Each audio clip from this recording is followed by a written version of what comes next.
Hey, how you doing? It's Joey in a total space between. I'm here with Wes Geer from Rock to Recovery. How you doing, buddy?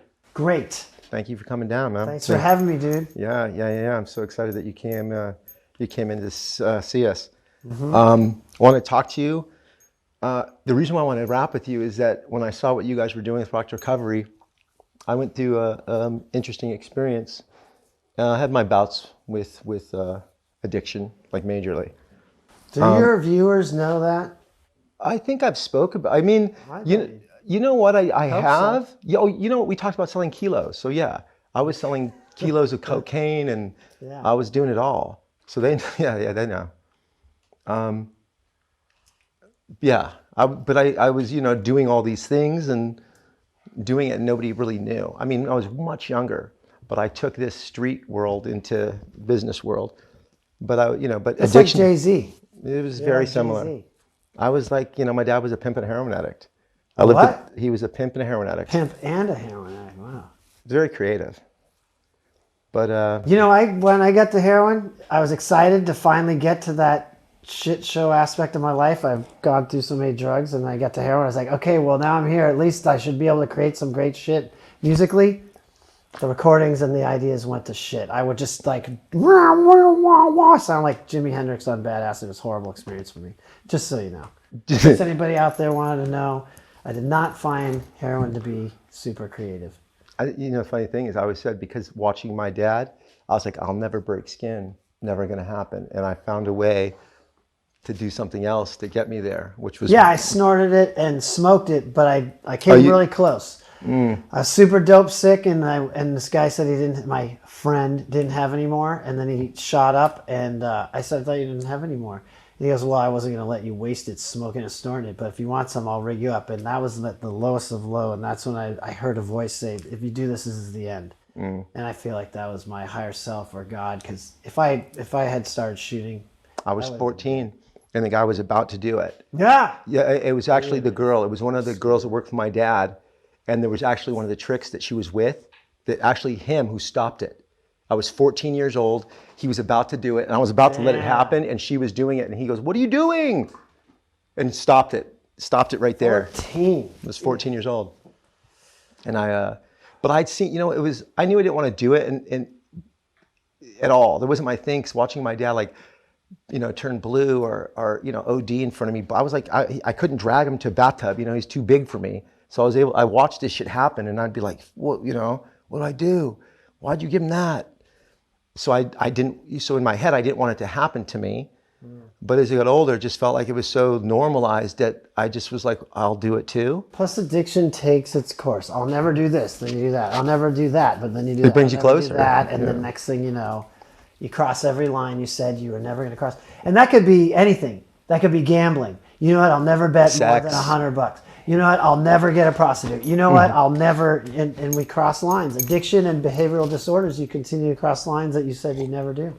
It's all the same. It's very, Business, I'll never embezzle. Well, you know what? I won't embezzle this much. Well, you know what? Next thing you know, you find, and then it's funny, that was the whole thing. I would find ways to make myself feel okay for the things I did. And usually with the booze and alcohol, it kind of numbed the things out. So I was like, I'm cool with that. But ultimately, I actually feel that I do feel like I was having spiritual experiences, and that I was numbing them. Because ultimately, when you take all those things out and you're left with yourself, God, you'll figure a lot of shit out. Feelings. People don't want to feel that are doing addiction stuff, or people even that have sex addicts or gambling addictions. And actually now, I think what you'll start seeing is that, as little as this sounds, people get dopamine hits from arguing on Instagram about Trump or whatever, or Biden. There's a dopamine hit that happens there too. People do what they do because they get something out of it, even if they don't really like it. Like, I hate these idiots online. But you're going back. I'm guilty. And you're commenting again. So what are you getting out of it? So you're getting something out of it. There's a dopamine hit. There's a rush we get. And what that means is we're not really, even though we're feeling anger or rage or whatever, we think we're spreading the truth of what the America needs. Really, we're running from our own feelings and our own realities. It's like a codependency when you got to go save the world and save everybody else, so you don't have to look at yourself. but I got to take care of my mom. I got to take care of this. Yeah. Put the oxygen mask on yourself first, and you'll be of the greatest use to everybody else. Yeah, it's funny when you say that too. I looked at what you just said as the oxygen mask is love. Because as soon as I started to love myself, which is really that oxygen mask, because I was trying to act like I was loving or buying other things, and I always blamed my mom and my dad for how I grew up. And then finally, when I started to love myself, I was like, I called my mom. I remember straight up. I was like, Mom, I love you so much. And then she was like, Are you high? No, maybe a little, but listen, you know. But that whole thing was, I was able to like start to love myself. And then all these things just started to change. Like my whole life started to change. I started treating people differently. Although this is some weird shit, for real. Like I didn't, you know. And then I started. It consumed me. It overwhelmed my body because I was like, this is what it was. But as a man and being on the street, you can't conduct yourself with love. You're trying to survive. You know, me hugging a bunch of people wasn't going to do me much good. Right. Well, you know? That's the battle of the small self. The small self is trying to keep us safe, and the small self goes from the animalistic origins, right? What's a threat, what's safe, you know, and we have to survive. Well, I like what you brought up is love. Love is the answer to me, and I think we're probably going to hit on this, but love is the true essence of who we are. So there's a saying, and to me, when they say, what is God? I would say God is love. Period, and simple. So, and we are aspects of the divine and that have taken physical form. And so there's a saying where, and I'll horribly paraphrase this, which is like the student says to the guru, why are some thoughts sorrowful? And the guru says, all thoughts are sorrowful because they separate you from who and what you truly are. So if you think about it, when we're like, I got to do work, or I'm stressed about this, or just living normal life, we're not in that true essence and energy of love. Because it takes us out of there. Wait, I got to get this done, or I need this, I got to make money, I'm feeling too fat, I'm hungry.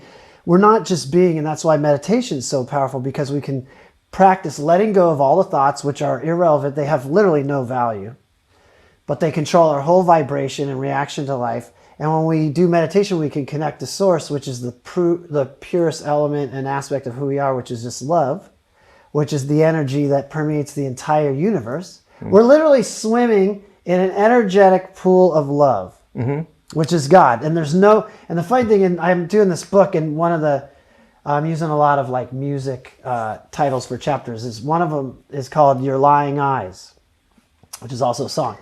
But here's the thing. Humans live viewing the world through our eyeballs, which see a fraction of the frequency spectrum. Therefore, most humans go away and go through their life in complete denial of the rest of existence, thinking it's only this little sliver. And so in this sliver, what I see is you over there and me over here, and space. If I walk out into the neighborhood and nobody's around, I'm alone. But that's actually a complete lie. Because really, we're all connected energetically. And if you jump ahead to like people who are mystics, or how about like you think of somebody and they ring you on the phone? Right. Because time is something man made up, and distance in the energetic field is irrelevant. If you've ever seen, like, and I'm sure you have, people who can do readings on people. I know a lot of healers that are friggin' legit, or they can do step-ins to their personality. It doesn't matter if they're in Timbuktu. They can go right in, and it doesn't take a while for a dial-up to go. It's instantaneous. It's omni. So in that sense, there's no space or distance between any of us. We're all eternally connected in an endless pool of what I would call love.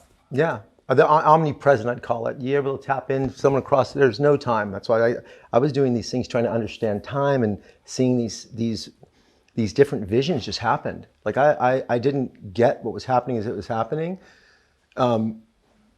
So I was trying to articulate to people around me, because I had, what they were saying was a breakdown. I was actually trying to break through a realm, and started remembering maybe who I was.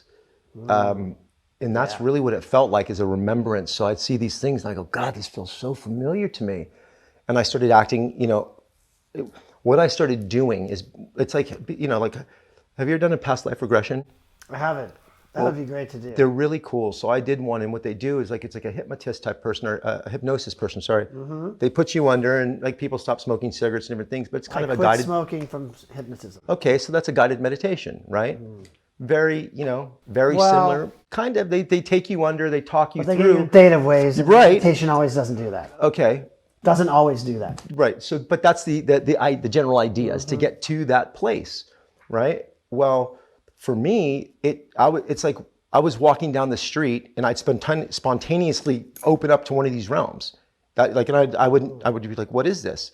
So the longer that I would act into this realm, I could stay in it, and then it would dissipate or people start looking. So that's why I would feel that people that, like, when I went to the mental institution, I was like, this is why, like Kanye West. This dude's tripping, think he's the Messiah. Now, I had the same shit, thinking I was Jesus. I woke up, like I said, wearing white, walking around, and I scared the hell out of my kids. They were joking around, they called me the chosen one. I remember I kicked my oldest son's car. I was so upset with them. I'm like, dude, they didn't know how to deal with me because I seemed like I was getting unhinged, but I was stepping, I feel like, into, whatever people call this Christ consciousness, but I didn't know because I didn't like start going and go to church and pray. I'm like the guy at the end of the street that, like, I just was some normal guy. I skate, I surf. I'd never, you know what I mean? I never practiced meditation. It just by mistake, I just started going to it. I actually went to try TM meditation for my younger son, Chaz, because he had a bad temper. So I took him to this guy in Hollywood and I go, come on, dude, you got to go. You get mad. You really need it. Like, I had the temper. Where'd he get it from? Genetics, behavior, yeah. Watching things I'm doing, but I'm blaming him. And so we go there and we're there and it just started a whole thing because I left that place. I started meditating in my shower. I'd wake up at 3 a.m. and they were like, what are you doing? I'm like, I don't know, but something's happening. And it just opened up this other realm or world or that I never knew that existed. That's here for everybody. It's always here. It's here for everyone. Yeah. But we're not in a society that really caters to the human spirit, I believe that there's a global evolution that's happened forever. I think that's happening now, that continues to happen, that always happens. I think that people get so stuck in like a small sliver of time that they're like, well, look how it is here. We just had, George Floyd and da-da-da. But it's like, well, wait, let's zoom out on humanity as a whole. And so it's just like a garden. Every plant isn't going to grow at the same pace. And so there's going to be pockets that are really evolving, not to say one's better, and other ones, maybe parts of the world that are struggling, but they're all having evolved. But if you look at humanity on the whole, we're evolving. And what I've experienced now is how many podcasts we're talking about spirituality, we're beyond theology, and people are really reaching out for things like breath work, meditation, and we're talking about transformations all day long. And if you look in the 70s even, because I got really into the generational changes. In the 70s, it was men cheated on their wives. It was acceptable. You just didn't talk about it. Women were supposed to stay at home, right? Nobody knew anything about how the family structure impacted children, or at least it wasn't talked about much. And now if you go to a high school, the kids will be like, well, yeah, I've got this issue because my father's, they know it now. So the consciousness is raising. Yeah. On the whole. And that to me is what I think is a beautiful thing. Oh, that's the thing. That's what I'm saying. If it happened to me, it could happen to anybody. So that was, I looked at myself as somebody surfed, you know what I mean? And motocross road, but I was like, there's so many kids that go to these schools. Like, you have detention. They should be teaching meditation. Some schools have done that. Yeah, it's brilliant. Yeah, and what has it done? They cut down the violence by 50%. They were doing trials in Los Angeles. It's like the same thing with correctional facilities. They're not looking to rehabilitate in a correctional facility. Like, if you had meditation or yoga that you were to have, that people to understand why they and how they got there, that's really rehabilitation. We're not a society. Detach from the mind and connect to source. To the heart. To the heart, yeah. To the heart. There's I've been reading this part of Joe Dispenza's book, Becoming Supernatural. And he talks about basically the mind of the heart, that there's a whole thinking structure there. That's it. So Travis, a friend of mine, when this happened to me, he owned a place called Ceremony Meditation in Venice. So I ended up going to him because everybody else said I'd been to too many mental institutions, 4 or 5 psychiatrists. I wouldn't take anything. So I ended up going there. I didn't even know what a conscious community was. I was like, what? So when I went there, he asked me, he's like, what is it you're seeing? And I go, I know if you look into the eyes, you can see the soul. So he's like, what do you mean? I go, I don't know, but I go, let's do some eye gazing. So I'd never done that. I'm a dude, right? And I was like, this is strange, but he's like, okay. So me and this guy, I just met him. We eye gazed for 3 hours. Yeah. And then he was like, wow. I go, it's powerful. Beyond. And that's not like a dude thing you do. But ultimately, like when I broke that's down. What? What's that? That's like a dude thing. No, it's not a dude thing. I never see myself going, hey, let's go eye gaze. Totally. Like if someone walk in, they'd be like, what are you guys doing? Yeah. You know, so it's just that kind of being really comfortable with who you are inside and you go, you don't care about what other people think. Because ultimately, it did connect me to him and we found this relationship that like he started to remember. So when we came back to each other, I was like, I'm going to show you how I tapped in and we can help each other. We've done this before. We've been together before. I've been, like, you wouldn't be here having this conversation with me if we didn't do this thousands of years ago. That's generally how I feel. I'm open to all that. You know? That cracks open a whole thing. And so when we do that and understand these lives, because karmically we are clearing things and understanding. So when I was able to kind of tune into these things, I was like, oh. And I just didn't know how to express it. Karmically, we're clearing things? So absolutely. Wait. So we come here with a list of transgressions we got to make right. So we've already screwed up. Where does it start? I wouldn't say transgressions. But this isn't the first place it starts. So absolutely, sure. There's other lives, 100%, that you're dealing with other karmic things that you've dealt with, other lives that you have to clear. Where does it start? In your first life, you come here clean, and then you create a bunch of karmic stuff, and you got to come back and clean it up?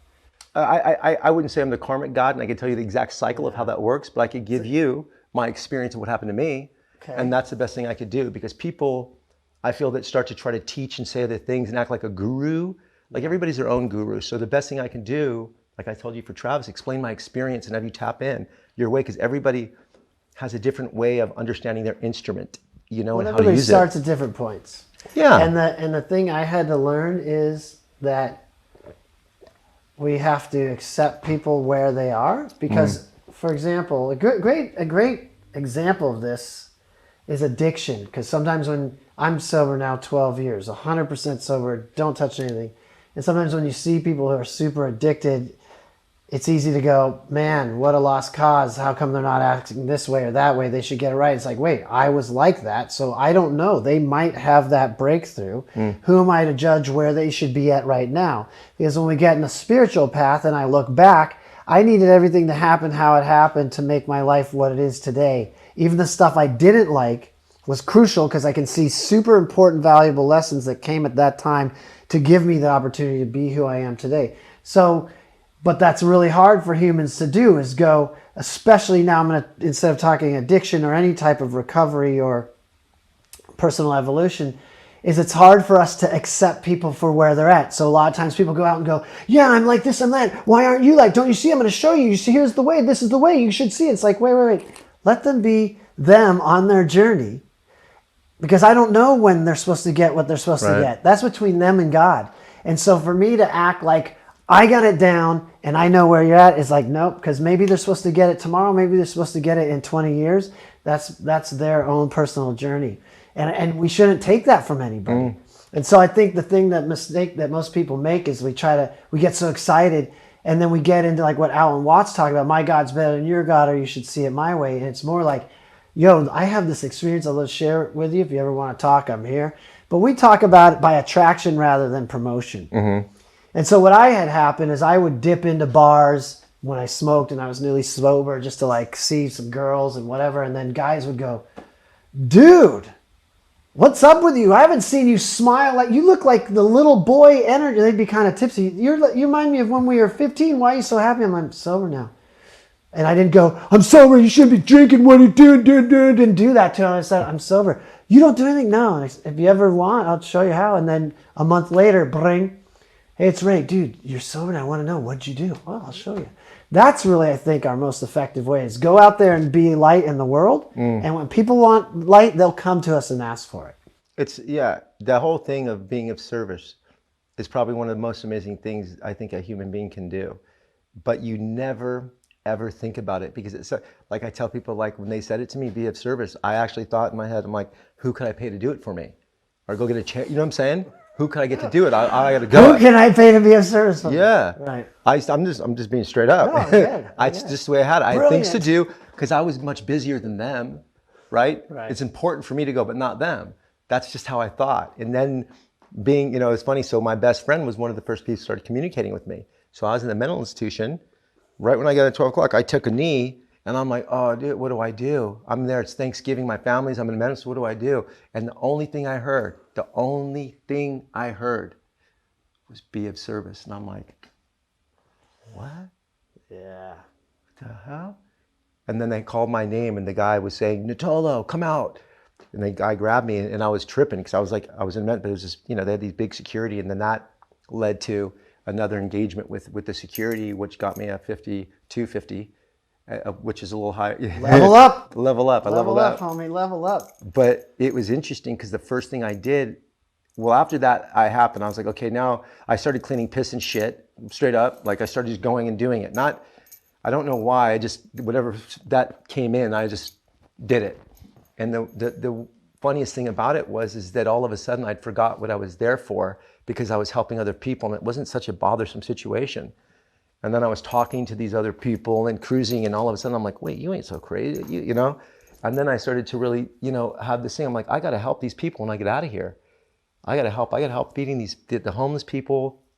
I got to help people that are addicted to, I just, all these revelations happening there. And I was like, I could be so much better served by helping these people than hurting them, That story replays itself many times throughout theologies and spiritual stuff, right? Where we start getting out of self and just go. It's humility, right? Humility is the key for all connection and spiritual revolutions that happen for ourselves, right? Is just being a man among men. And that's like what they talk about when they talk about Jesus. He hung with lepers and prostitutes, right? He didn't keep himself up here. That's how the story goes. Yeah, there's a lot of great examples of that. I had to be beaten into a pulp by my own addiction to get to that point. Anything I did, just for anybody who's listening, anything I did isn't like, I'm great and I just went to be spiritual because I'm so spiritual, I wanted to be spiritual. It wasn't that. I was tortured by my own mind, my own addiction, and I got so beat up, near death, 120 pounds at 6 foot, whatever I am, teeth cracking out of my head, lost everything. Nobody wanted to talk to me, out of my band, beat to a pulp. And even then I thought, maybe I'll just go to Thailand and ride elephants. But finally, that's what I thought. I'll take I'll ride an elephant. That's literally what I thought. And then I heard this voice that was like, you're out of control. And for me, that was my moment of clarity, which to somebody out there, like, you're out of control. What's the depth of that? No, it meant like I'm out of control of my own life.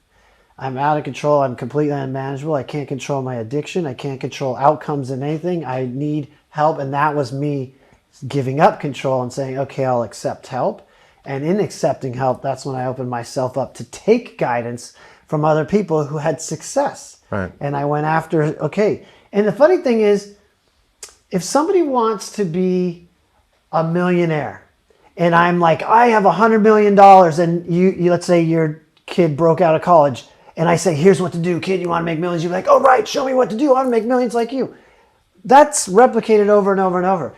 But the funny thing is, when it comes to like addiction or behavioral disorders, like I used to have the problems you had. You want to no, man, I got this. I'm on my own. I'm cool. Isn't it funny?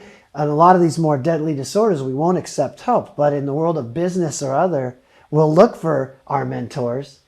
And so I was lucky enough that I got beat up so much that I was open to be mentored and shown the way. And with music, do you feel, you know what I'm saying? It's funny because you always have these double-edged swords because music is what brought you here, but also will get you into the mix. Yeah. So there came a point in my recovery when I got sober, and because I was sober, I was out of music for like 6 years. I lost my band, and then. Give me the dates on that. When you were, that was after Head. So Head, we started in '94. Probably got signed in '97. I left in about 2003. I was trying to control my addiction. We got signed as I was running that band. That was Jive Records you signed to? The singer and I were like kind of the masterminds of that band, and I got that record deal. the one I was chasing my whole life on piles of methamphetamine. So I thought I had magic powers, basically. But anyhow, I tried to control my addiction. Crash and burn in 2003. I was out of music. My brother, who's very successful, was like, dude, you went farther than most people. Just be happy you had that. Now come live this normal life. And I'm like, you're right. Music doesn't go with recovery, and I clearly need to be sober. But I would go to a show and watch people play, and I would feel like I was getting punched in the gut. And it wasn't ego, like I got to get up there and get the chicks. It was like I could feel intuitively in my gut like I needed to play. Like that's who I am. And so I had a real conflict with it. I couldn't even watch a show. So then I got really into meditation because now I'm sober. I have a job working with my brother, which was great, but I hated it and I knew I didn't belong there. So what do? I'm trapped. I can't quit my job. I have no skills, no education. So I got really into prayer and meditation. If there's something out there, help me find the way, guide me. And I started taking chances. What else was I going to do? Do you have a religious upbringing? I was brought up Christian, but I'm not into any, I don't like to affiliate with any one religion. I think everybody has a little right, and I think everybody has it a little wrong. How you explain the unexplainable. Right. So the point is I got really into meditation. And I said, I think I do want to play music again. And I started doing this meditation for manifestation I got from Wayne Dyer. And I would visualize. And I started asking, I want to be back in music. And I said, but I'm not going to go be in a crappy punk band and get in a van. I want it to be a good band. Or else why do it? I've already toured at a certain level. Within 10 days of that, keep in mind, I thought I could never do music again sober. Korn hit me up, Monkey, wanting me to come play with them because biggest rock band in the world at the time. Huge. And he wanted me to come play with them because I was sober. So the whole paradigm shift, like I got the gig because were they all sober at the time? They all have their own recovery, if you will, of like getting past that crazy stage. But the point is, I thought meth was my elixir to give me the creativity, and now I'm sober, music now has to move for my life, and which is ridiculous if you think about God gave us music or whatever, the universe, and if I'm supposed to be a musician, I have musical talent. Why, when I get sober and stop the thing that's killing me and ruining me my life, would I give up the thing I love most? Right. But that's the problem, is we get really delusional, and this sound logical thinking we have really leads us down some wrong paths. So when I opened myself up to like being guided and say I want to get back into music, the Korn gig came, and oh, by the way, you're getting this because you're sober. So the timeline we were heading down was when the Korn gig went away, and I cried like a baby when I got that, because that was being reborn again, not in a Christian sense of like years of struggle, almost dying from addiction, losing my baby, which was Head, my first band, and then finding sobriety, and then finally making it to the top of the musical heap and headlining the biggest shows in the world because I was sober. So it was like, wow, that was like cycles of life. And recovery gave me the dreams they said it would, which is you'll have a life beyond your wildest dreams. So when Korn was going away, because Brian, the original guy, was coming back to the band, I wanted to get into self-pity. Like, poor me, I lost this gig and I'm sober and I'm a broke musician. All musicians are broke. This is so screwed. But instead of doing that, I said, all right, God, I know you didn't put me here, universe, Jesus, I don't care what you call it. God, that's what I use, God. All right, God, I know you didn't put me here to suffer. I know you didn't make me a musician to be broke and have a shitty life. And I know I should be sober. So if this is who I'm supposed to be, how can I help people and make a living? And I don't know why I asked that. I would only have to give it to my recovery, which we talk about. You start wanting to be of service, and the altruism that we add as part of, integral part of a vital part of our recovery. Right. And that's when I came up with the idea of Rock to Recovery. And when I asked, how do I help people and make a living, my life was transformed. And all of a sudden, instead of like feeling like I'm swimming upstream with crocodiles coming at me, it was like everything started getting easier. You know, it wasn't automatic. I pitched Rock to Recovery for 6 months before anybody bit. Everybody would go, that's a great idea. Cool, you want to hire me? No. Until finally somebody did. But and what year was that when you? I formed Rock to Recovery on 12/12 of 2012. And where exactly were you at when that came in your head? Like, you know, because I remember Huntington Beach. Yeah, you remember you were sitting the whole. Yeah, and I had been meditating a lot, and I was like, what am I going to do? This Korn gig's going away. I'm going to be broke again. And I meditated, and it was like, I've got to figure out a way, because music is so magical, to make it more prevalent. Because I went to a rehab, and the rehab I was in, we tried yoga where all the newly sober, insecure guys just fart and giggle the whole time. We drew pictures. Okay, great. Art is great and it's expressive, but all right, if we're going to draw a picture with crayons of a mountain, where the fuck is music? That's what I felt like. You know what I mean? Yeah. And I'm down with all that. I'm not diminishing it. And so I wanted to create a program that helped bring music into people. So how do I do that? I'm not a music therapist. So I kind of just did what was who I was, which in head, I would bring in whole songs and kind of like,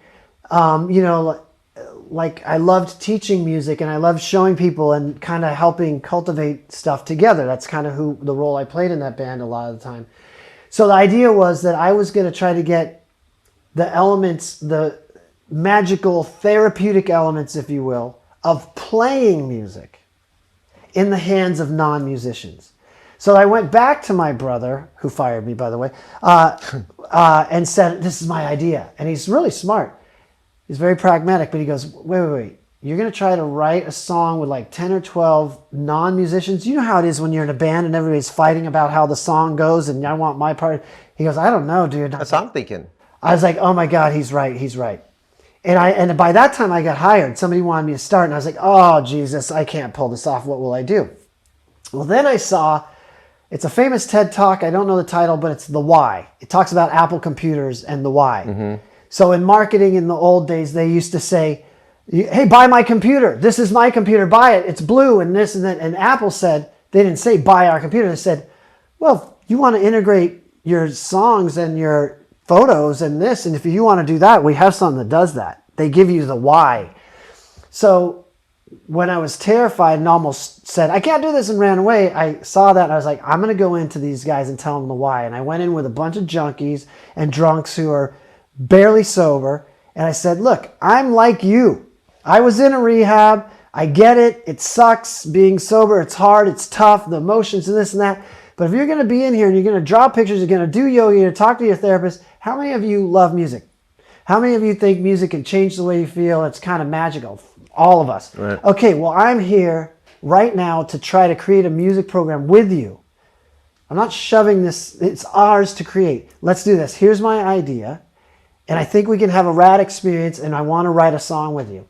And by the end of the first session, so one guy came in late to session. He was a junkie. And he walks in, and we get some instruments around, and he's like, pardon my English, what the fuck is this? I'm a junkie. I'm going to die. I shoot dope every day. I'm going to die. I don't know why I'm here. I came here for treatment, and now there's music here. How's guitars and stupid drums going to help me? And I said, hold on. I get it, bro. Here's the idea. And all I had left was a little pink shaker. It looked like an egg, baby rattle. That's why I call this guy Mr. Pink in this infamous story. And I said, look, dude, we're writing a song. Here's the lyrics. And the lyrics were about like not shooting dope and staying sober and not getting busted. And we're going to beat this thing and we don't want to die. And I said, this is it. And then here, you take the shaker and this is how you do it. And here's our groove. And he was dope sick. And if you know what dope sick is, like having the worst flu, but you can't sleep, you can't eat, you're defecating yourself, you're suicidal ideation. He started standing up and shaking the shaker. Okay, how many times does the chorus go? And then we switch. Okay, cool. By the end, he's like, I don't even feel dope sick. He's like, you're coming back next week, right? And I was like, what happened? I didn't even think it could be that powerful. It literally changed his physical makeup. He didn't feel dope sick. And he had what they love in the treatment community, in the clinical realm. He had measures of wellness. He had hope. He had faith in all these things given to him by this music program.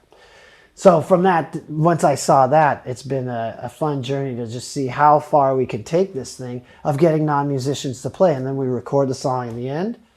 Yeah. Now we do 500 sessions a month. 500 sessions a month. I've given careers to 13 of my dear friends who have trained in this methodology I developed. How many rehabilitations is Rock Recovery in?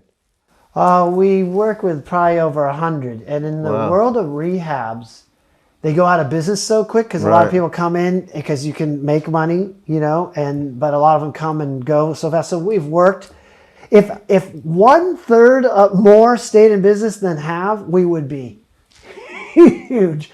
It's not about that. It's about helping people. But the point is, we've worked with over 200 treatment programs. We have a contract with the Department of Defense that flies us around to work with wounded veterans and, people suffering from PTSD and some horrible traumas. And what we found is that this thing plugs in everywhere we take it. Now we're working a lot with the youth. And it's like what we were talking about at the beginning, they teach kids Pythagorean theorem. They have to learn all this stuff about economics, but why aren't we teaching them meditation? Why aren't we teaching them how to have artistic expression? Even if they're not going to go try to be Jimi Hendrix, to challenge themselves and come together in a group to create something from the heart is something I think that, like, when we get 10, 20, 30 years down, we're going to, it's like, if you look back in time, the stuff we thought as humans a couple decades ago, you know what I mean? Like, right. Oh, exercise is good. Oh my God, who knew? Right. Don't smoke every day. I think we're going to feel that way about music and get more away from the pharmaceuticals and get more into holistic approaches and all that kind of stuff. I do feel that. One of the things though that I think from being in the mental institution, them saying take this drug or take these drugs, I'd taken so many drugs my whole life, and I was having this experience. I'm like, fuck, if I take that, it's going to kind of cut this out. And I don't feel like I want to cut this thing out right now. So when I said, I don't want to take that, they were like, then you're not leaving. And it really became a situation. So the reason why I asked that is in a lot of these rehabs, they give these people pharmaceuticals. And I think some of these people may need it. I don't know. Some definitely do. I'm not saying that. We're not doctors. Right. But are other people open to plant medicines? And I'm not saying that. I've only done ayahuasca once in my life, right? I did it and I ended up falling asleep. But I do believe in talking to other military and other people that have PTSD and have gone through some extreme situations, that they've tried these things and it's helped them. I'm not gonna say cured them. Cured is but definitely has kept them sober.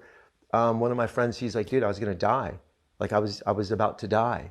I didn't know what to do. One of my closest friends, and he ended up going to a place called Arrhythmia in Costa Rica and did a plant medicine. He did, and he goes, I never had a thing to ever drink ever again. And I go, really? And he goes, no. And he goes, and I go, how many times ayahuasca? He goes like, oh, like 15 times. I goes, but it's all with shaman. I go, oh, well, if you do that too much, the same shit. He goes, like I've heard stories of people that get way too into ayahuasca. Yeah. Yeah. Like, so it's like anything, too much of anything, like is not good, except love. But I'm saying that, that's the only thing I said is I started looking into other things, and there's a place called MAPS, and they work with MDMA to take people that have, like a lot of people in the military that have PTSD. Mm-hmm. And they take them through these guided therapies with it. And I was just wondering if you ever, because is that something that you think or you feel? And I'm just saying that because being from a place where being totally sober, but do you think the other part, that's what I'm saying, are you open to plant medicines versus a pharmaceutical drug? Because that to me is like, I just can't get down with this thing with the pharmaceutical thing. I don't trust, I just don't trust it. That's a big topic. So my first top line would be that I believe God or the universe in theory has probably put everything on this planet organically that we need. And, some drugs are made from plant-based compounds, so pharmaceuticals aren't always bad. I would always say, in a dream world, hopefully we could do plant-based medicines. I would also say next to that when we're talking about somebody who needs a vital transformation to save their life from a suicidal ideation or just horrible depression, that it's their job to try everything and to not give up, And I think it's easy just to constantly throw pharmaceuticals at it. Pharmaceuticals absolutely are needed for some people. What I learned in my journey to understand addiction, because I've been super anti-pharmaceuticals as well, is that they're not always intended to be for the duration of your life. A lot of times they give you pharmaceuticals to try to even out your brain chemistry, get you leveled out, and then you can look at it. When I was in rehab, they wanted to put me on pharmaceuticals, and what we have to understand is that that's what doctors are taught. The same way a chiropractor is taught, like, if you come in here, this is what I do. So doctors, these like psychiatrists are taught, well, if you come to me, I prescribe meds. So that's what they have there. And I think you're seeing more and more treatment centers open up to these homeopathic approaches. But I was like, wait. You say I have ADHD, you want me to take Adderall. I'm trying to get off meth.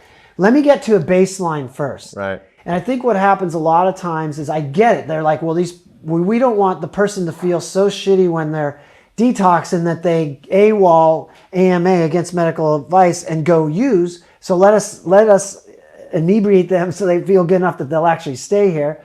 I get that argument. For me, I was like, let me get a baseline. And if it's complete hell, I'll come see you for something to get me through. But I expect it to be hell. I got a detox, and that's what I wanted for myself. And there's an element of ayahuasca that's enticing to me because I haven't heard anybody go, let me get high off it. I've heard like actually a lot of stuff that doesn't sound fun. And I think there's a potential for me to access other layers of recovery or have Mother Aya speak to me that could be beneficial. However, at this point in my life, the risk versus reward is not good enough. Like I can do other stuff. Yeah. And I think that a lot of people use it as a cheat code. Like, yeah, I'm totally sober, but I can do this one. And I think what I have to be absolutely sober. Once I crack the seal, one hit of weed, one drink, it opens that door for me, which is a devilish Pandora's box of hell. Yeah, no, I get it. And I think before, because I trusted pharmaceuticals could fix me. Like if they, you know what I mean? Like doctors, I could trust any doctor. He's a doctor. But I think that a lot of people do. You're right, and that's the issue. Because I could do that forever. I could get any doctor anytime. I have spondylolisthesis. I could get back pain medicine and Xanax, any doctor, and the doctor gave it to me. But sorry to interrupt you. I just want to say this in the realm of sobriety. So I work a 12-step program, and in those programs you're supposed to be absolutely sober. But a lot of people use this thing that the doctor prescribed this to me, so I need it. Now here's the thing. I was taught, and the experience I have is for me to be sober, for me to have that spiritual connection I need, I have to have absolute sobriety. It's like tuning a radio. I have to tune my spiritual self to the absolute sober realm to get that connection with what I call God. So, and what I know is the second I start drinking, for me, and anybody who's like me who needs absolute sobriety, as soon as I start drinking weed or whatever, I get cut off from that spiritual connection. It gets cut off and it gets dark really fast.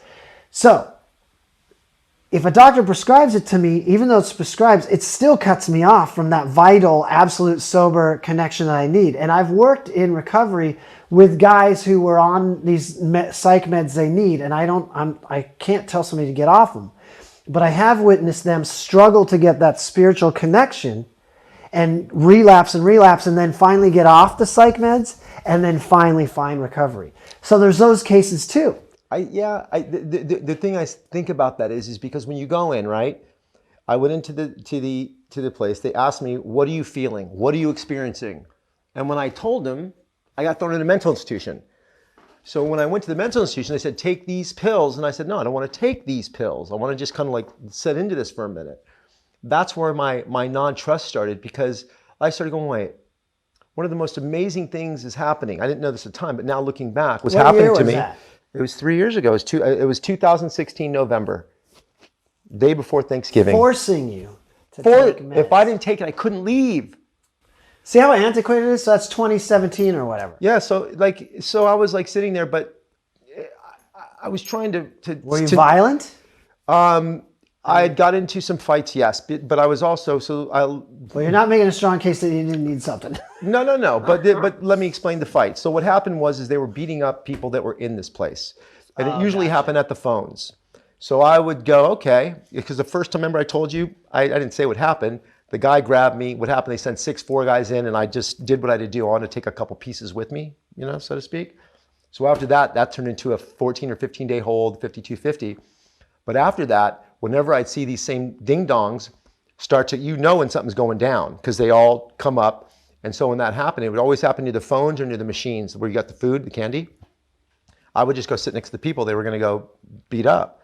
So they would go like here, messing with this guy. This guy was trying to use a phone. I'd sit right next to him and be like, but it wasn't like it was a hot situation, because this guy wasn't wanting a phone. They were going to hog tie him and jack him up, take him out. So I sit next to him and I thought, oh, I'll just calm this down. As soon as I came in, they're like, okay, this is going to get a little more, this is going to be a longer day than they anticipated. And I was able to talk them out of really hurting this guy, and they got really upset with me, but I'd done this a couple more times. And due to that, so that's what happened. I was trying to help other people there that they were hurting. One lady, they really hurt really badly. And when I saw that, I'm like, nah. What happens in those, yeah, we don't understand. And any psych meds that they give, it's probably, and I'm not a doctor, but I'd probably say it's one of the least exact sciences. For example, if like I have some pain and I take a Vicodin, you kind of know the Vicodin's going to do for the pain. But when people are having all sorts of different mental issues, they try different meds. Oh, that one didn't work. Let's up the dose. Let's lower the dose. Well, let's get you off that one. Let's try this one. And that's really what they're doing all the time. But if they're not, this is the whole thing. This is the thing when I broke it down. This was my baseline. I was having a spiritual experience. I started to understand. But Western medicine, doesn't matter what you say, go to any psychiatrist. It's starting to change a little bit now, but they'll get in trouble because they can't. They have to prescribe you a medication. Right. They will say, wait, you're having a mental, you're done. So you have to watch what you say. They can take your kid, they can start messing with you if they say, wait, I think you should see a mental facility. You have to be very careful to what you say if you don't fall into the parameters of something they can do for you. Because they'll go, because this is what you have to do. And then if a psychiatrist goes, you know what? I don't think he's safe. And that happened to me. And I'm like, what do you mean? Yeah, that's scary. You're like, you told me to tell you these things. You said, tell me what you're feeling. I told you everything. Now you're turning it on me and now they can hold me.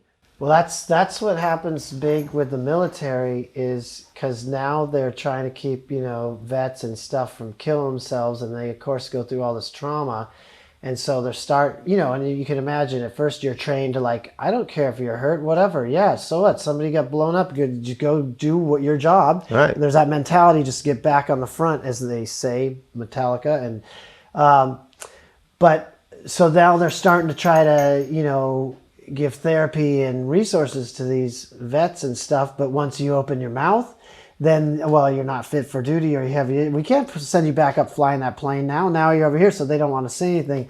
So there's this, it's really a difficult situation. It's the same thing. Because if you start to open up and say something, and that's really is going into your heart. And when you start to speak like that, people aren't used to speaking overly thinking, overly everything. And then we start speaking with your heart. People are like, are you okay? Like, yeah, I just feel like I want to go help some of these people. I think I'm going to feed. Well, that's kind of like, why? No one else is. Like, so when I got out of there, it just changed. And the way and the things that were important, and you see those things, and then you start seeing all these people that are going through these experiences, having breakdowns. I'm like, can you imagine if we actually changed Western medicine so that they recognized an awakening? We'd have half the people, it's probably not good for their business. Say again? How do you diagnose an awakening?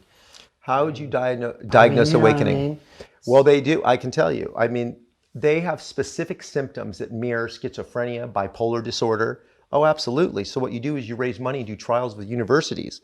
You get doctors that are behind you that understand. I you haven't take met 100 many people. people that have had your experience the way you've had it. I have not.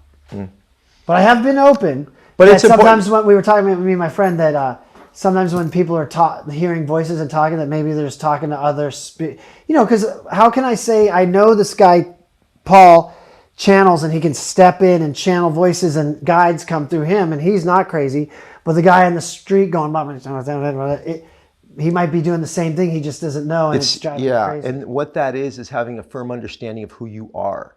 Because when this comes in, like I said, you'll start acting out these things because the other thing is you'll start to create a world, because when people start to tell you you're crazy, you'll create a safe place for yourself in this crazy world, right, that you've created. So that's what happens is you start to create this world because it's safe and people are yelling at you and saying things. So when you go back and help them, you have to uncreate this world to pull them out because it's as real as this world we're in. I have a question. Yeah. So the symptoms of an awakening are similar to schizophrenia. I think so. Hearing voices and stuff. So how do you differentiate?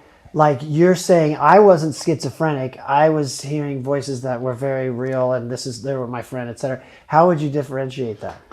Well, for my thing, going through my experience and knowing it was, for them, I'd say they have to rule out a couple things. I don't know how many people go schizophrenic at 51 years old or 48. It doesn't happen. You can look it up. The other thing is that they were asking me, and I was talking to them very clearly. But because they didn't know how to prescribe me something, then I was crazy. So I'm like, I'm not hurting anybody. I'm not doing anything. You're asking me the experience I'm having. I'm telling you right to your eyes. And because I'm saying this, now you're marking down that I'm fucking crazy. You asked me.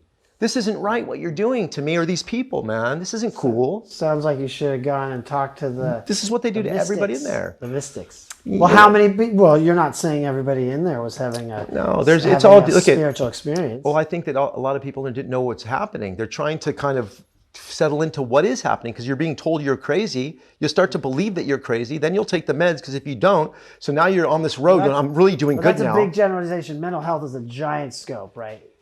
Well, yeah, because everybody has different levels. Health, not everybody in mental health. I was working with a veteran guy, trying to help him in a 12-step program, and he has some serious mental health issues. He's not schizophrenic at all. Everybody, but he wants to put a bomb on his chest and blow people up, and he's just. I had to call the FBI. It's crazy. Oh well, that's a little So what I'm saying is the no mental bombs health in the scope chest is giant. Everybody in there isn't having a spiritual experience. Well, they'll ask you. They'll say, is this voice telling you to hurt anybody? There's very specific things they're asking, right? They got to find out if it's yeah. So I'm like, no, no. What's your name? I went through the series of these questions, but I really wanted to understand what's happening. So I knew if I didn't, that I wouldn't be being true to what was happening. And I remember, honest. Right. So my teacher was like, start bullshitting them, because now I was out. I'm going to psychiatrists, and I go, I can't. Yeah. If I do, I'm like bullshitting myself, man. But it did, because once that happened, my credit cards, you lose, a lot of the things. I was a successful business person, and when that happened, I lost a lot of rights that I had with my family until that they deemed me, sane. Yeah. But everybody has mental wellness. Every single person on this planet. There's no. When you said it's wide open. It's mental wellness. We all are dealing with it. But when you're talking to somebody that's going through pain, a lot of times if you just look them in their eyes and if you ask me a question, feel what they're saying. Look at them. If you really care, it's not just like, okay, we're going to do this. If you're going by a criteria that everyone's the same of these things, I'm like, well, sometimes they're a little bit different, and you have to really kind of be malleable to these things, because when you do that, I think you'd be helping more people. But when you have this certain kind of check 1, check 2, check 2, check 3, and if they're not on that, then they don't fit into the paradigm of what they feel is curing somebody or helping them. Or that's what humans do all the time, right? We have one size fits all kind of education system. We have medicine that's kind of a one size fits all. We have this societal view that you got to have 2.3 kids or whatever it is in a house. Who says, what if I don't want to be married and I want to live in a hotel? I mean, what's right? Yeah, so we as humans love to create these standards. Yeah. What's interesting for me is I like the topic of mental health and how it affects society as a whole, because I think we all we feel we're so unique or so different. I went to do a rock recovery session at Yale. For this group that does spiritual and consciousness studies. So, and I went with our PhD, Dr. Constance Scharf, and I'm thinking, wow, these are scholars in Yale, and they probably got their stuff together. Because obviously I can connect to an addict or an alcoholic or somebody suffering mental health, or I've had suicidal ideation. I know how to connect even to a veteran. How do I connect with Yale? And I'm telling you, they were mostly women. These women, based on our talking about the issues we have with our own self-love and the challenges we put ourselves through mentally. These are women at Yale, all cracked open, crying, horrible self-esteem issues. You see what I'm saying? So like what you're saying, like on the outside, I have the Bentley and this and that. Well, these women are brilliant and they're at Yale and they're crushing it. And they had a lot of heartbreak and mental health issues and self-esteem issues. What I'm saying is the human condition is so similar for everybody. Yeah. And we have a lot more in common than we realize. And then the people who are really suffering, it's the same thing everybody else has, just in a greater degree. No, totally. And I'm working with somebody right now, and like words are contract. And one of the things I said is I called her up and I said, I don't want to use the word suffering anymore. I said, for this, it seems like you're putting a weight on your foot. We're working through something, okay? Yeah. Suffering, yeah, like you suffer, right? But I just feel that the wording is important for how it's like it's bondage. It's like you're you're creating something, and I said, let's work through this. That's transformation. Yeah, because you're having breakthroughs, not breakdowns. And if you're really getting in there, and that's what you're doing. You were creating. That's what we're talking. You were creating with music exactly what I went through, but not even knowing how important music was to me. Like the only thing that saved my life was the music, bro. Yeah. I put the music in my ears, and I was like, oh God, I can't keep hearing these guys tell me this shit. Like, I'm not crazy. So I went in and I'd put mantra in, and I'd put certain like music from when I was a kid, like that made me feel good. And it opened up something, because that was the beginning of the balance starting to happen, and the calmness. And I was like, I started to kind of feel into what was happening to me. You music therapied yourself. Yeah, and if they started taking it away from me, and I started freaking. I'm like, please don't take the music away from me, bro. Don't come on, shit's gonna go down here right now. You take the music away, we're gonna have issues. Please, just anything. I'll clean up, but just don't do that. So that's listening to music. And so what we do in Rock to Recovery is, like, if I take, for example, a veteran who's had horrible PTSD and depression, and what people don't understand is a veteran, they're encoded to serve, where they'll give their life for their platoon, their brothers, and they lose that job, they lose that career, they lose their family, they lose their sense of purpose, and they have injuries, and they have trauma, and then they go back to a town where they have to basically sit there. So there's it's much deeper than I realized. But what happens is, like, kind of my theory metaphor is, like, when I talk about the spirit, like, when we're born, we're pure of spirit, we're just pure love, right? We haven't had heartbreak and all these things happen to us, so we haven't bashed our head against the ceiling, all these things. What happens is life happens, and we have this pure spirit of love, and then life encoats it, right? Fear of getting hurt again, fear of damage, protective layers, trauma, I don't trust men, I don't trust women, whatever. And all of a sudden that pure spirit is encased in all the worry and fear of how to not be hurt again, right? That's really what it is, because we've all been hurt a million ways by it. And so if you take a veteran, for example, a lot of them get stuck in this place of, like, they haven't felt happy or joy in a long time. And by playing music, what happens is it doesn't just, like, soothe. When you listen to music, it engages half the brain. When you play music, it engages the whole brain. So it's exponentially more impactful in that way. And what I watch happen is it drills down and cracks through those layers and gets that childlike, playful spirit, because you're playing music and we're doing it for half an hour, and all of a sudden you crack them open, and you see somebody who's had horrible trauma start dancing around, singing and laughing, and it shows them, it kind of like the way lava finds its way out of the center of the earth, that childlike spirit comes out, and they're like, oh yeah, that part of me is still alive. It's not dead. And that's the powerful transformations. And once you show somebody that, like we were talking about outside, you can't force feed somebody a religious or spiritual view. They have to experience it. And when you can bring them through the spirit, because I think music is about as spiritual experience as you can get. Absolutely, yeah. You go to a concert, you're singing, you're dancing, you're free. Why is music in all churches is, all about music? And once you show them that experience, they now have tangible proof, like, oh, I can get happy and dance again. And once they have that, you can't take that away from them. Right. And when you're in the opening stages of recovery and you give them that evidence, now they can go, okay, I know what's possible for me. Right. And it's with that music too, a lot of people listen to music and don't even realize at the time music, right now, listening to music, that they're channeling listening to music. As soon as you listen to that music, as soon as that music's on, you don't even realize it, and you start to think about old things, and all of a sudden you're starting seeing images in your head. Yeah. It was triggered by the music, by the vibration of that music. And why is it that music triggers certain memories from childhood, certain trauma, certain whatever it may be? But music is like ayahuasca. Music is like mushrooms. It can create. Music is the second. Smell, I think, is number one, and music are the two they get attached to memories. So it's kind of like when you, what do they call them, when you tag in your computer, right? Whatever. So that you can go find it again. That's how you get back there. Yeah, it's like that. And you'll hear a song that you haven't heard in 30 years. You're like, oh, that was my first kiss to this song. Or, oh, this song was on when I face planted in front of Burger King. Oh, son of a bitch. And what it is it opens up your emotions. It's like, that's why the drug does. So as soon as that heart opens. Time travel. Bing, that's it. You just hit the nail on the head. it opens up your heart center so that you're open to these things. It's a lot easier to start healing things because you're not closed up. Yeah. And what happens too in playing music, the reason why it's so important to play versus just listening is we get, neural pathways get created through our experiences. So it's kind of like if you imagine water running down a dirt hillside and it makes a little crevice, the next time the water comes, it goes down that same thing. And that's literally what happens to our brain. It gets wired by certain experiences, right? So if I'm out in the woods and I hear and I turn around, it's a bear. Next time I'm in the woods and I hear, I'm going to go bear.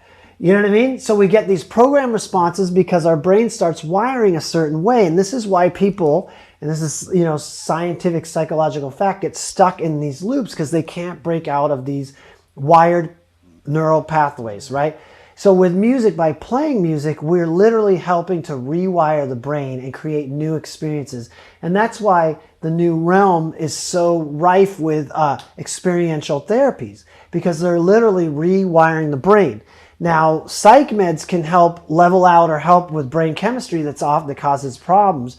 But there's also the other side that we have to look at, which is rewiring the brain with new positive experiences.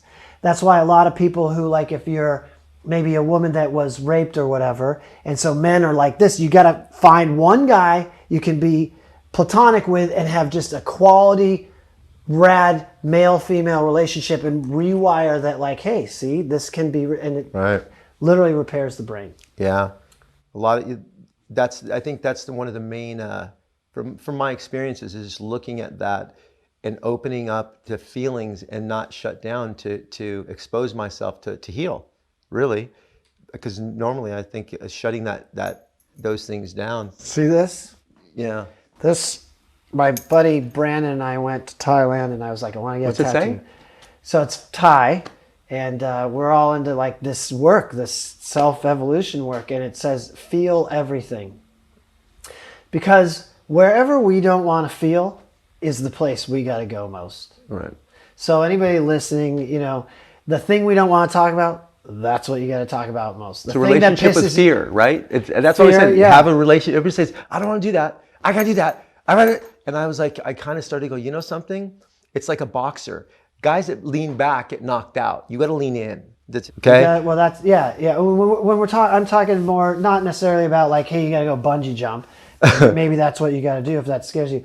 But I'm talking about like emotions. And the thing is, we have to make friends with the anger. We have to learn how, because we're taught to suppress it.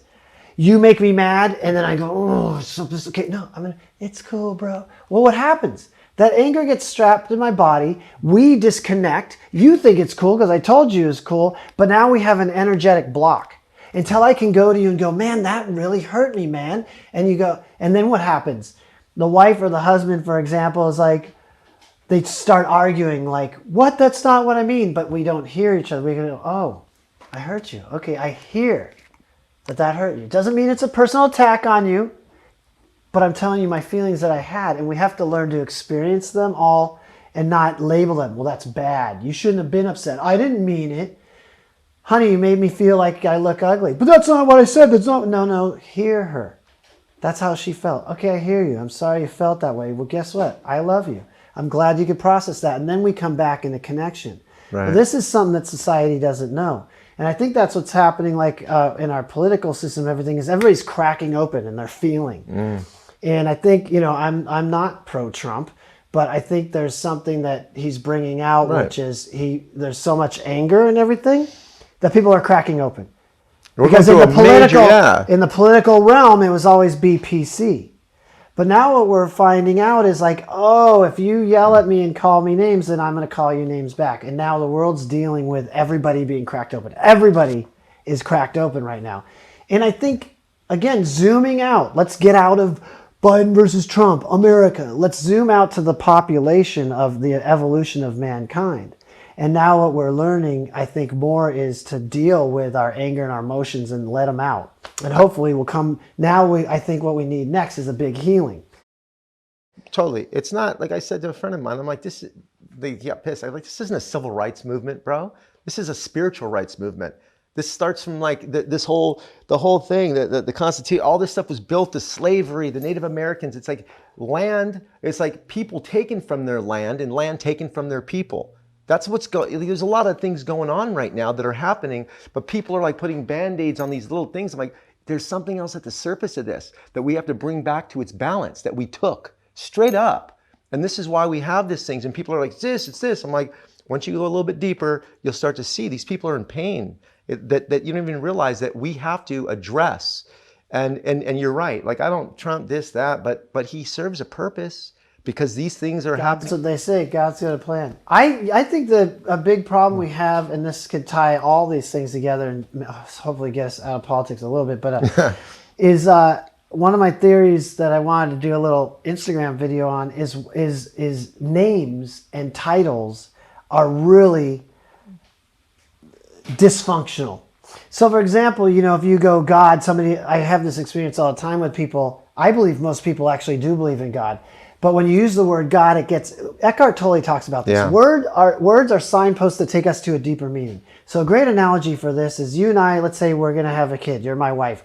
And you go, I love the name Cindy. And I go, ooh, I had a Cindy in 6th grade. She was a bitch. It's out. So that's what happens with God. I say God and you go, oh, God, that reminds me of my grandmother going, Jesus is mad at you or whatever. Right. It shuts you up. So then you have these things happening with whatever. BLM, well, what does it mean to you? What does it mean to me? Now we're arguing over BLM, but we have total different definitions of what we think it is. You see what I'm saying? Yeah. And so this happens with so many things in our life because we name it, and everybody has a different definition of what that name means. But we got to get rid of the names and talk about the place where we agree. Right. You know Because yeah. It's funny. That's what. Did you do a lot of like just men's meetings? I don't do a ton of men's meetings. No. I just felt, and the reason why I have a men's support group that I do love. Yeah. Yes. I just felt because one of the things is that a lot of men don't know how to open up with other men because they're taught to be, whatever that is. I think that's really important is for other men to talk about other things going on at home and because you go home a lot of times you may be telling them, but you're not opening up there's a level of things that like men need to sit down and kind of go through these things to help one another. I think it's... Well, yeah, I think if you look at our parents, a generation or two, my dad, who was a doctor, smart guy, he wasn't like, son, tell me about your feelings. What are you feeling? How do you feel? It wasn't that. How you doing, boy? I'm doing good, Dad. Well, great. Did you win? Yeah, we're going to have dinner. So now we're learning we can't trap those emotions. And I think the new man, if you will, the new man knows how to... express his emotions. It's like, when we hold on to emotions, we're holding on to a poison. And here's the thing is, if you get into somatic therapies where you're actually moving energy, my friend taught me this, but like in the wild, if a deer gets scared, if you've seen an animal or a dog, they shake for a while because that fear works its way out. But humans don't do that. And it literally, fear and those kind of emotional traumas get stored literally in our flesh, in our body. Right. And they're attached to an old message of like, why didn't you love me, Dad? And whatever. And we have to move that energy. Why didn't you fucking love me, Dad? And get it out. But we all have trapped energies. Everybody. Right. And what people don't understand is... You're kind of talking about what we were saying earlier. You asked me about the karma thing, right? These are trapped energies. You're kind of answering your own questions. So you're defining karma. See, karma took me to a because you asked me place. something because you're kind of agreeing in a way that this is, but it's kind of... To me is, and I think you used the word debt, is more like I did something wrong and I got to make up for it. I kind of believe... Not debt, not karmic debt. It was, I said, but yeah, karmic, but the idea of it living in your DNA comes from other people. We could carry forth from past lifetimes. Yeah. That's kind of the energy of it, or the... Yeah. So I had serious abandonment issues. I'm happy to share this because I get really intrigued. But I had abandonment issues. I don't know where they came from. I mean, my parents divorced, probably from that, probably from getting my heart broken a couple times, like any human. But for whatever reason, I'm encoded with this thing to where I could be talking to a girl that I don't do this anymore, but a few years ago I could still, let's say I might be kind of interested in her. Send her a text, go work for 3 hours and go, did Sally get back to me? And I'll get this fight or flight, like, oh no, she didn't get back to me. Right. And I don't even care. It's this program response of fear that comes up, which is insane, right? And wait, where the fuck was I going with that? So I went to Paul Selig, this guy that channels. Right. And after he gets done channeling, everybody asks questions. And I go, look, I've done a lot of work and therapies and this and that. How come I have such abandonment issues, even things I feel like I don't care about? And he doesn't usually do this. He goes, it's a past life thing. And he said, you had an issue of treason in your past life, not in a political sense, but like a severe betrayal that you've carried forward into this that's stored in me. I thought that was pretty gnarly. I would say he's onto something. Well, it was so, sometimes when you hear stuff, when somebody on the outside listens, they're like, you're innocent. Right. But there's a knowing, right? Well, you'd be like, why does that feel familiar to me? Yeah. And that was the thing that started tripping, because people would say things. So I go, as these things start to feel familiar, I'd want to like really identify them, like where I was standing and what it made me feel like, and really try to go, wow, this is an actual feeling. Like, so if my body's an instrument, I'm learning to play it, right? But I would want to know that feeling and really understand it, so I knew kind of what was mine and like what was incoming, you know? Feel. Right. So I was able to differentiate. It was almost like, like I felt like my whole life I was swinging like this, but like every time like this, like, this, it was like, I feel so good. And I was like, God, how do I find that? And that's when you want drugs, or you try to find that good feeling. All of a sudden, it was like, I was going like this, and then it was like this, and then I started swinging like that. And I'm like, oh, damn, it's balance. It's that balance. And so I was trying to find these things with drugs, sex, whatever it is, relationships, and these feelings of whatever that was. And I didn't understand. And I'll say it's that oneness, that thing that connects us all. And when I was able, and that's why, so as soon as it went zing, I was like, I got to start helping him.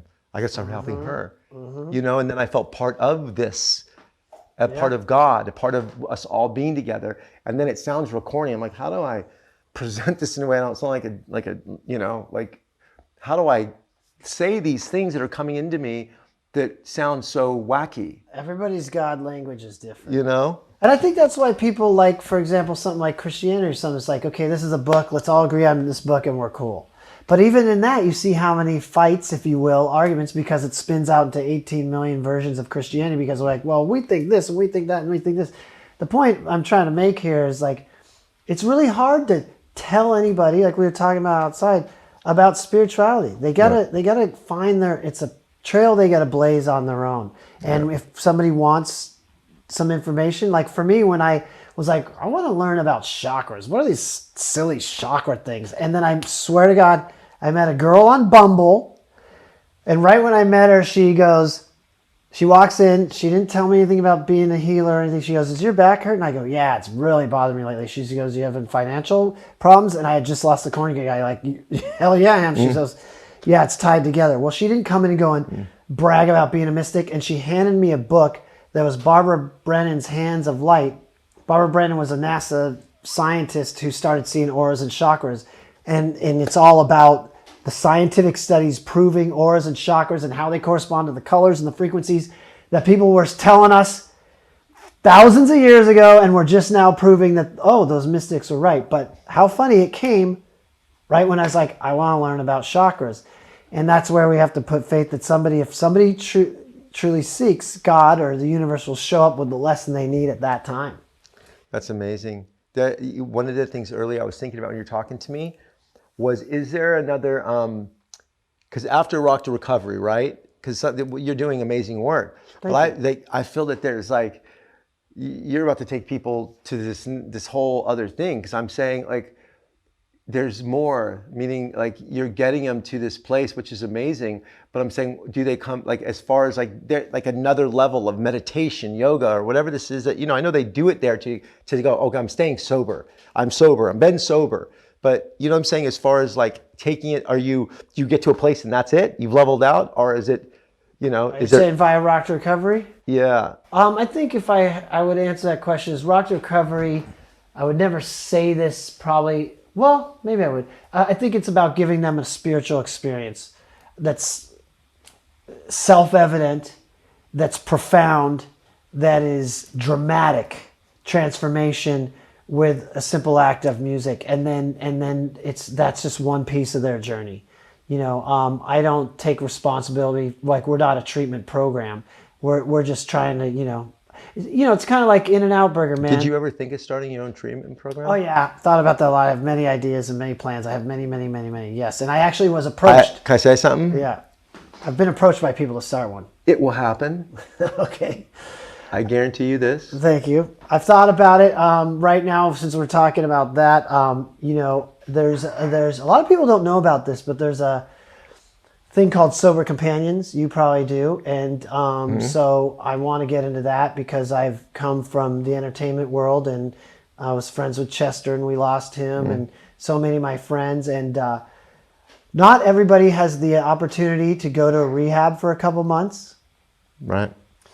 So what we're doing now is branching out into Sober Companions, where it's like, what I found is I needed to be around people who had success at the life I was vying to have in recovery. Right. So what we do is offer these companion services. So if you need a mentor and you're a businessman and you still got to fly around the world, we can send somebody who can support you and be kind of your wingman on your new realm. And so that's something I'm excited to do, and we're excited to bring in. And what the thing is a lot of recovery and treatment for addiction and mental health, there's a lot of people in there that aren't very qualified. Yeah. They just get in it because it's easy to get into, and you can Therapist, make money. and then they So ours is managed care with a PhD who's an addiction specialist and a trauma specialist. So we want to bring a higher level of care to these, because I want to stop seeing people who, you know, some people can't walk into an AA meeting. They don't have time, or if they walk in, people will be like, dude, Songwriter, I just saw Russell Brand in an AA meeting. Hey, Russell's like, dude, I'm trying to be spiritual here, or whatever. So it's a great way to give people the support outside the realm of. Yeah, this is, I think, what I was alluding to, is I was asking what is after that, and I do see, like a recovery center. The recovery thing that I'm interested in doing, I don't want to show all my cards here, but let me say it's designed more at some of the concepts we're talking about, where you're exposing people to more of the homeopathic stuff and doing so at an earlier age. And hopefully, you know, for example, this is a different idea, but to kind of make the case is like, when we do Rock to Recovery, we write a song, and if we want to write about pizza, we can, if that feels right for the group. But a lot of times what we're putting is our emotion. Any song is usually emotions put to music. So what I want to do is take that to younger kids and show them how to process emotions. Because I think when kids are exposed to music, it's like, hey, when I took guitar in class, it's like, go bing, flang, bing. It has no meaning to it. Just learn this stupid folk guitar part. I want to show them what music really is. It's like, yo, Bobby, you're mad at your stepdad? Let's write a song about it together. Who else has a stepdad in here? And show them that aspect of it at a young age. Yeah, you said you work with 100 of them. There's probably about 90 of them that I'm not saying they'd go out of business if you stopped going there, but probably I would feel that 100 or 98% of the spirit going to those places is the energy that you're bringing there. Like, really, the most spiritual thing that's probably happening in a lot of some of these rehabs is the element that you're bringing there. That's why I say I think it feels like what you're doing is going to turn into a center. It feels with a recording studio at it, but like a wellness center, something like that. Because what you're teaching and what you're doing is it's a whole nother level of I think rehabilitation, if you want to call it that, or mental wellness, whatever that word is that you're going to use for it. But I strongly feel that. Thank you. And you know, I like the word recovery. It's Rock to Recovery, and for a while I was like, oh man, recovery, in a marketing sense, that's kind of weird. But then when I was having a deep thought one day, I was like, recovery. Well, what are we talking about when we say the word recovery? It's getting back what was already yours. Right. And that's really what all humans are doing in their journey of life, is to get back to their true self in everything. I'm mad. Okay, well, where's the love? How do we get back into the heart? I'm heartbroken. Whatever. You're always trying to recover who you truly are. That's literally the goal of life. I just saw a big R&R in my head, like R&R, you know? Mm-hmm. And it was remembering and recovery. Remembering and recovery. Wait, there it is. R2R, yeah. You see that? It's what happens when you get a tattoo you see that? in Nashville. That's what I'm saying, homeboy. Yeah. But the R&R, when I saw it in my head, I saw recovery and I saw remembering. Remembering who you are, yeah. And so this whole thing was like people go, oh, I'm going to do some R&R. Yeah. But it's rest and relaxation. a little bit different. You have a little bit of spin, but that's what I saw. Interesting. Yeah. Wow. When you guys were just doing something did it get canceled because of COVID? So Rock Recovery has a nonprofit entity. We donate our services to state-funded and other rehab programs that don't have funding for us. We work with VAs around the world, as I said, and so we fund that with our yearly fundraiser. And the idea for me was, as I told you, my journey with recovery and thinking that I can't have music in my life when you're sober. So what we did is we produced a sober concert, and we honor sober musicians. We've honored Mike Ness from Social Distortion, Moby, Corey Taylor from Slipknot and Stone Sour. And we pull all the booze, and half the audience, it sells out every year at the Fonda. We've had the guys from Stone Temple Pilots and Billy Idol's band play, and Dave Navarro's come down, etc. But what happens is about half the audience is bussed in from local treatment centers. So what will happen is I'll go out into the crowd and talk to some of the people, and there'll be guys who are like, I was shooting dope 7 days ago in an alley right over there in Hollywood. Now I'm at this concert, and wait, you got Mike Ness, the singer of Social Distortion, saying he used to be a junkie, and Social Distortion would have never happened if he didn't get sober. And now I'm in a room with 1,300 people sober, rocking out to these rock stars, and it shows them yeah, homie, the world is big and the hoop is vast, and that's been a really magical thing for us to get to do every year. And unfortunately, because of COVID, we can't be doing what we do and getting together. So we definitely got to make up for it financially. If anybody's listening wants to support, we're rock2to recovery.org. We have you can donate on our page. We have Instagram, Facebook, Twitter, all the things. And we have cool videos. You can see our work in action with kids and veterans and all sorts of stuff. I definitely want to talk to you about a business model we're working on to potentially be able to work with you on being able to still be able to do that in a much bigger open venue that you could drive into.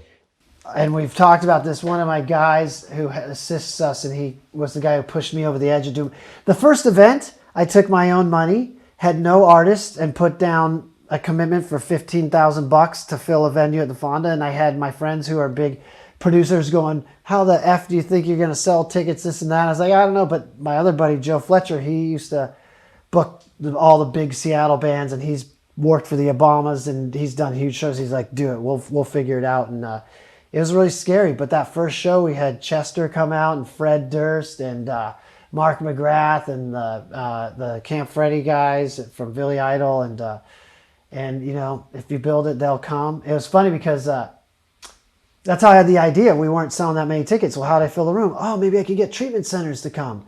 So I kind of stumbled into the genius of it all. And so my buddy, Paul Moen, we were like, is anybody going to be here? We don't know. And so as we turned the corner to the venue the first night, there's a line down the street and around the corner. We're like, yeah, you did Yes. it. It's the most stressful shit I ever did. And when that gig was done, I went back to the hotel room and I just sat there and cried. And I'm not a crier. I wish I was. I just bawled. Because it was like getting the Korn gig. It was like, this is my whole cycle of life, like getting sober. And I just had a sold out concert for 1,300 people. And it's sober. And I reconnected with Chester. I hadn't seen him in years. And I thought music was over for me. And when Rock Recovery event, what I do in there is I take the guys, because the guys that run sessions at all these treatment centers have had record deals, have toured the world. They're amazing humans who happen to be in recovery too. So I put us on stage and we jam out. So it's like, wow, music isn't done for me. Look at how it manifested in my life. And I think it's important, since we're on this topic of recovery and transformations, is that I truly believe that humans' logical mind is really the source of a lot of hell. We sit here and we say, well, if I do this, this is going to happen. If I do this, this is going to happen. A or B, A or B. Oh, fuck. Oh, it's going to suck. It's going to suck. My brain was like, if I get sober, no music. Clearly. Sober, no music. That was my logical brain's best thinking. And what I think we have to understand is that that's where for me, I meditate, create space and go, show me. Because I don't know. And so what did the universe show me? I want to get back into music. I don't know what it looks like, universe, but show me. I'm here, I'm meditating. And what did it look like? When I was in head PE, we were all tweaked out and drunk. Nobody wanted to be near us. We were friends with Linkin Park and some bands, but nobody wanted to be with us. Nobody wanted to tour with us because we were a shit show.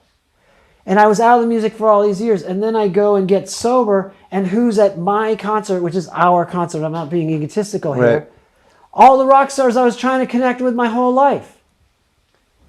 Because I opened myself up and said, please guide me. And that's the miracle of transformation. Yeah. And I could have never thought of that. If you told me, Wes, when you get sober, one day you're going to make a music therapy company and everybody's going to come play your show and Mike Ness is going to accept your word, I'd be like, shut up. So I think we got to get out of our own way a lot, invite the universe in, what I call God, and then the results are beyond our wildest dreams, as they say. Yeah. Yeah. One of the other things with the music that I started tripping on was creating applications like guided meditations with music and VR. I felt, I was like, God, you could do the same thing. I ran into this doctor and he was doing the sound healing called Rasha, and it's sound healing that works. But I stepped into this room. These people were watching it. My nephew has autism. So I start watching it, and they're doing the sound healing, and I'm watching these kids, and I'm like, what, this can't be real.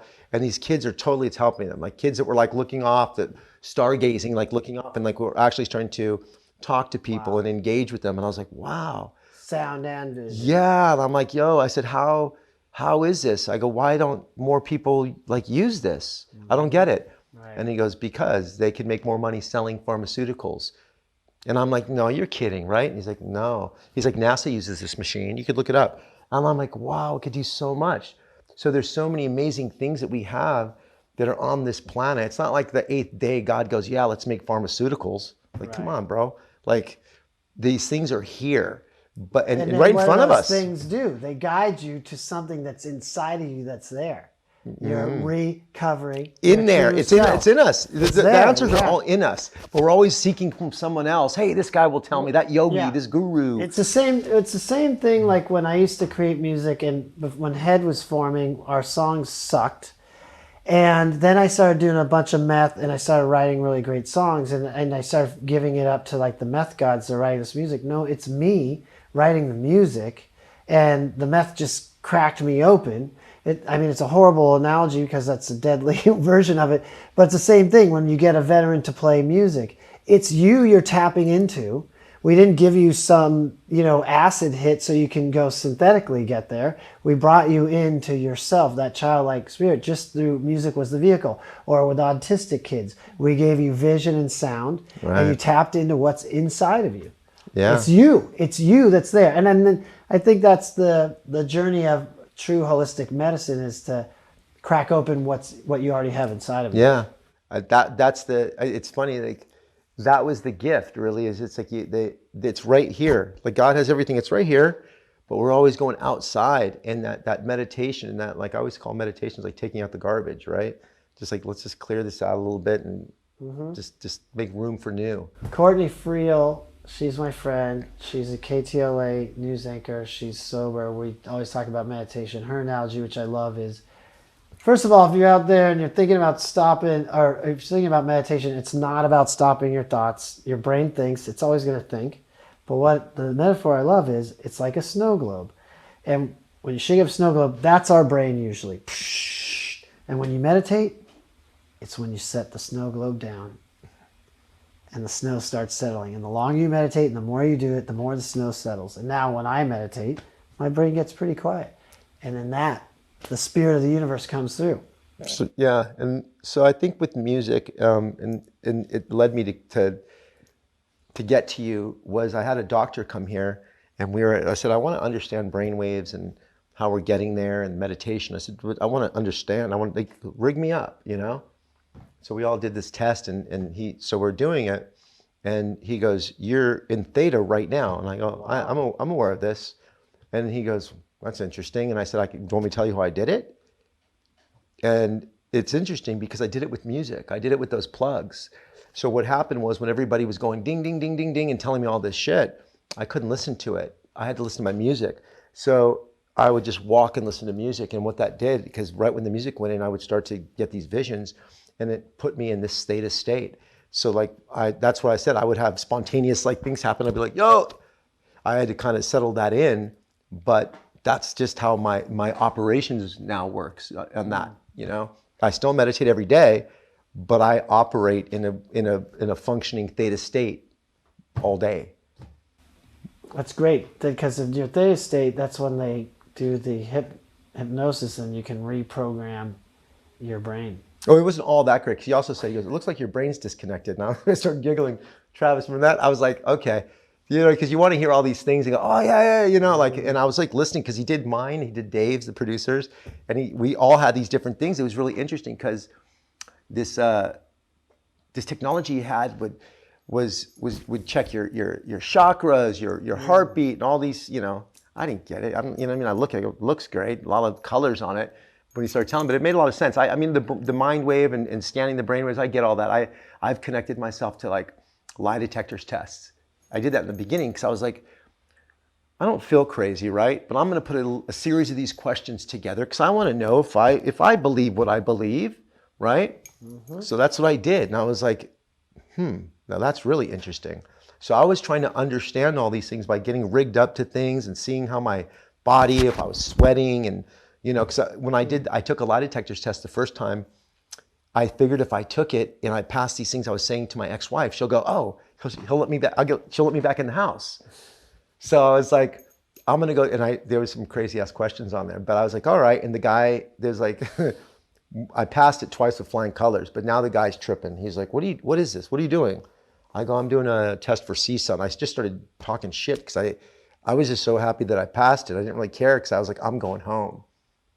I'm going home. He's asking me questions. The only thing I thought, I'm going home. And I took this test home, and she was like, you're fucking crazy. It doesn't, you know, so I, you know, from going to different yogis and different people, he said, you know, she just wasn't getting the answer that she wanted. And I guess maybe I wasn't either, because I kept going and trying to convince her that I wasn't crazy. And the crazier I looked, yeah, my ex, the more I tried to convince her I wasn't crazy, the crazier I looked. So I just kind of was like, all right. Yeah. Yeah, I'm just going to just settle into it. Being incarcerated in a mental institution, institutionalized. Oh man, that's one of my greatest fears. All right, look, imagine those people that are incarcerated in their own mind. Oh yeah. You know, and a lot of those things can be helped. It's just the way that we're treating these humans. I'm telling you, go in there and you see it. And a lot of people there, there's wonderful people there, but they are also trained under a certain curriculum. When you go, and that curriculum doesn't understand. And they're probably numbed out. You've been doing it so many years. Everybody's crazy. It's just like it's hard because everybody needs an individualistic approach. But after a while, I think you get numbed out. You know what I mean? Totally. In their defense, you know It's not even like I'm like one size fits all is like really difficult. Yeah. To thrive in. I totally appreciate you coming down and brother. And, like, this is great, and I love this stuff. Yeah. Thanks for having me. You're awesome. Honor. You're awesome. I always say there was a time when I was hitting my bottom that nobody wanted to hear. As soon as I started talking, everybody just would like, shut up, dude. Nothing comes out of your mouth that's worth it anymore. And so it's an honor and privilege to get here and share space with you and talk like this. So. I appreciate it. You know, I say this. I found the keys to my light at the bottom of my darkness. And that's where my journey began. We gotta make friends with the shadows. This old mentality of like good and evil. It's like we all have it in us, and we gotta understand how to make friends with it and know it's just part of being human. It's just part of being human. We're all inherently good. But ignoring the dark part of us is probably the most dangerous thing we can do. We gotta make friends with it. Thank you, Wes, again. Rock to Recovery. Yeah, Rock to Recovery. And Human. HU3M3N. That's the new band. And the book. Wait, you're writing a couple books too. That's okay. Yeah. Well, Rock to Recovery. We're going to release a book called Rock to Recovery. It's some really cool little stories on on a bunch of people we've worked with, from wounded veterans that had huge transformations via our program, sex trafficked mothers, like crazy stories. So it's some vignettes in there. And then I'm working on a book called The Vortex of Radness, which is my experience through science and spirituality and psychology and transformations of everything I've learned that I want to share with everybody. That book, Yeah. The Vortex of Radness? Yeah, like I got lit up when you, yeah. Okay, cool. Yeah. Yeah. It's funny, and about the book, I know we're wrapping up, but I had this idea, I desire to do it, and I don't even write it. I go to meditate, and I'll be like, I'm just going to meditate today, not thinking about anything, and all of a sudden, it'll just be like, bling, bling, bling, bling, bling, bling. Oh, okay, and then I have to write down all this stuff. It's just coming to me. So I guess on some level, it's slightly channeled. But yeah, I'm excited to share it. I guess, it's for the people who know me, who are, who might want to hear how I got the transformation I got. That's amazing. All right, guys. Well, thanks for joining us. Thank you, Wes. Thank you. We did it. Thank you. Thank you for joining us, Malibu, California. The space between. Satnam. Yeah. Out. Thank you, bro. Yeah, thank you. I was Oh, like, right. I'm sitting up.